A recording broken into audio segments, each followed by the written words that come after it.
The article Body Rituals Among the Nakasima by Horace Miller depicts American culture in a new way.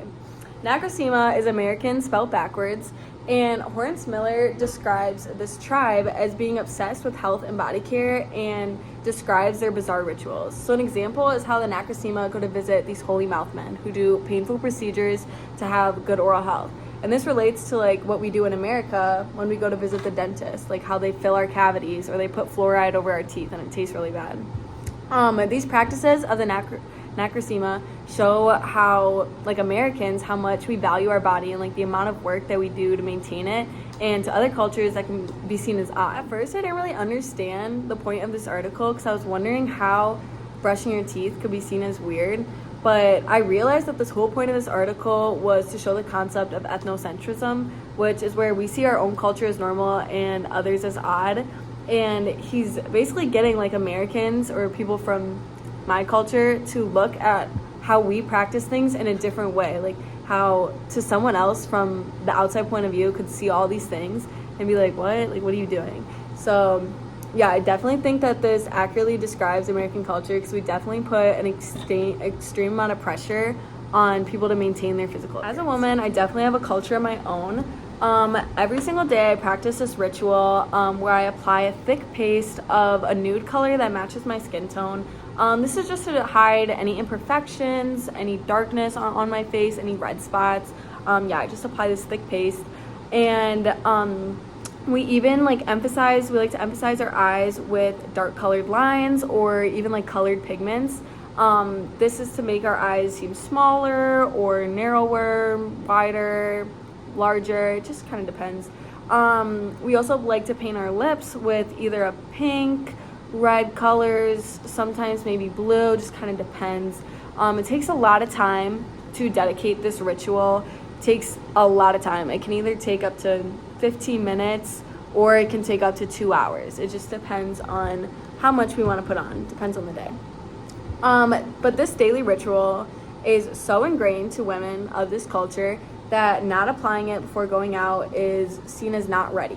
It's seen as almost neglect, and it can definitely lead to social judgment and make you almost self-conscious about whether you're pretty or not. If you can tell, I was talking about makeup there and how women apply makeup every day. Makeup relates to the U.S. cultural worldview or value in multiple ways. It kind of ties in with what Horace Miner described about Americans' obsession with physical appearance and beauty standards. There's definitely a focus in America on beauty and the look of perfection, and there's unrealistic beauty standards placed on people, especially on women, because physical appearance is definitely closely tied with self-worth and how people view you. Another relation to the U.S. cultural worldview is consumerism.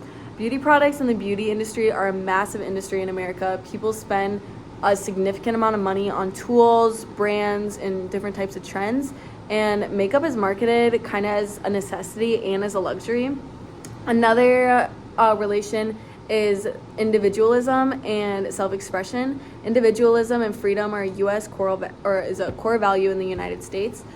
People use makeup to express themselves and their identity and their personality. A makeup brand called Glossier released a makeup throughout the decades, and it kind of looks at how makeup trends have changed throughout the years. So starting off with the 1800s, the Victorian era is definitely all about modesty and the natural look.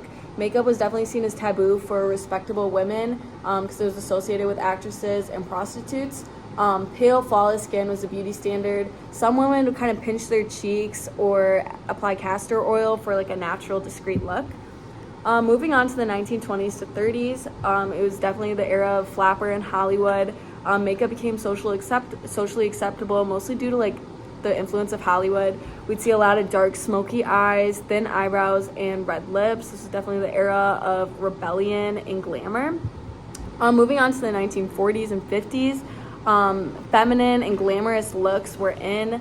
Names like Marilyn Monroe and Elizabeth Taylor definitely influenced makeup and how it looks. We see a lot of bold red lips, winged liner, and like thin arched eyebrows. Moving on to the 1980s, this is when makeup got very bold. We'd see a lot of big, bright, dramatic colors on the eyes, the lips, and the cheeks. You'd see looks like blue or yellow eyeshadow, big like red, bold blush, and glossy lips. During this time, makeup started to reflect individuality and pop culture, especially. In the 1990s, it takes a drastic turn. This is more the grunge look. It was very laid back and minimalist.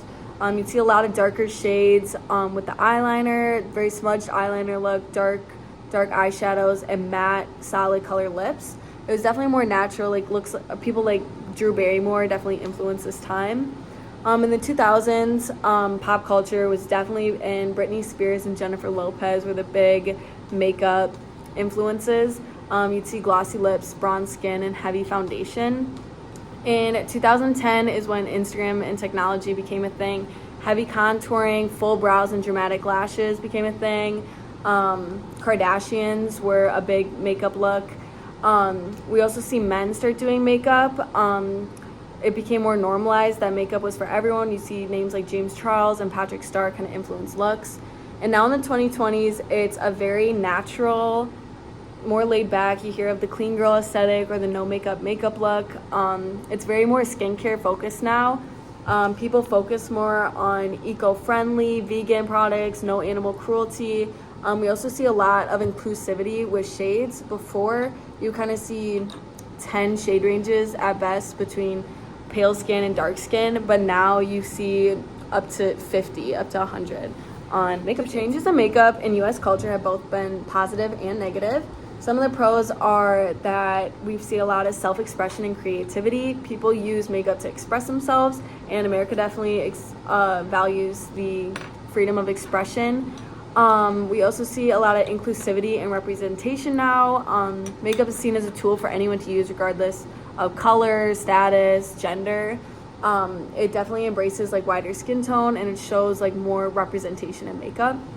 The makeup industry again has contributed significantly to the U.S. economy. So we see a lot of economic growth. And the makeup industry is a multi-billion-dollar company with the marketing, technology, and entrepreneurship. Some of the cons of how makeup has changed throughout history is the pressure to conform to these beauty standards. Makeup trends change nearly every single day. We see how much makeup has changed from natural to bold, so it definitely changes a lot. So there's a lot of pressure to keep up with trends. It also kind of harms self-esteem and body image. Especially in recent years, you see the people who do makeup are getting a lot younger. We see a lot of middle school girls and even elementary girls are starting to go to Sephora and start doing makeup looks. So that can really hurt their mental image and like how they view themselves naturally. We also see a lot of consumerism and materialism now. Self-worth can definitely be tied to what luxury makeup products you can buy. We see a lot of overconsumption and like expensive makeup products. People are dropping like $100 just to get the newest makeup.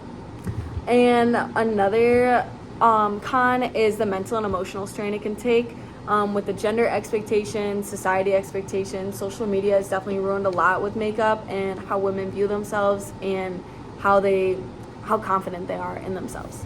So yeah.